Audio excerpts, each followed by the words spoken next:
সামনে যে ধোঁয়া উঠতেছে দেখতে পাচ্ছেন, এটা সাধারণ কোনো জায়গা না, এটা হচ্ছে বাংলাদেশ ইন্টারন্যাশনাল এয়ারপোর্টের টার্মিনাল গোডাউনে। এখানে আগুন লাগার কোনো প্রশ্নই আসে না, এখানে আগুন লাগার মতো কোনো পরিবেশ নেই, এখানে আগুনের কোনো কাজ নেই। আগুন লাগলো কিভাবে? ইচ্ছা করে লাগায়। শালার পর শালারা প্রবাসী ভাইদের যে সমস্ত আদান প্রদানের জিনিসপত্র সাংসারিক ওরা কষ্ট করে এদেশে পাঠায়, শালার পর শালারা জায়গার থেকে চুরি করে। আর আমার একান্ত বিশ্বাস এবার কোনো না কোনো একটা বড় চালান চুরি করছে।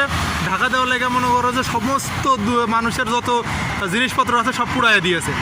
ঠিক আছে, ওদেরকে যে কী করা প্রয়োজনে ভাষায় প্রকাশ করার মতো না। ওদের তেল যে ভাঙবে কে একমাত্র আল্লাহ মাহবুদ সে জানে।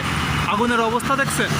আর আরও একটা কষ্টের বিষয় হচ্ছে এখানে আগুন লাগছে, পুরো দেশ নড়ে চড়ে বসছে, পুরো দেশ একটা তালমাতাল হয়ে গেছে। ঠিক আছে, আর এই দিকে গেলে দেখা যায় কি যে মিরপুরের ওদিক দিয়ে আসতেছিলাম, ওদিকে বিএনপি ধানের শীষের মিছিল বের করে ভোট চাচ্ছে কারা? যারা এই জায়গায় পুড়ে মারা যাচ্ছে তাদের জন্য ভোট চাচ্ছে ওই জায়গায় নাকি?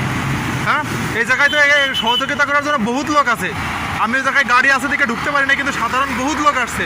আর ওরা ওই জায়গায় শেওড়াপাড়াতে রাস্তা আটকায়া দুনিয়ার জ্যাম সৃষ্টি করে ওই জায়গার মধ্যে আপনার কাছে ভোট চাই বেড়াচ্ছে এক একজনের কাছে। ধানের শীষ ভোট দাও। ঠিক আছে, এরা দেশের করবে, এরা দেশের কি করবে? উন্নতি করবে, দেশের সেবা করবে ওরা।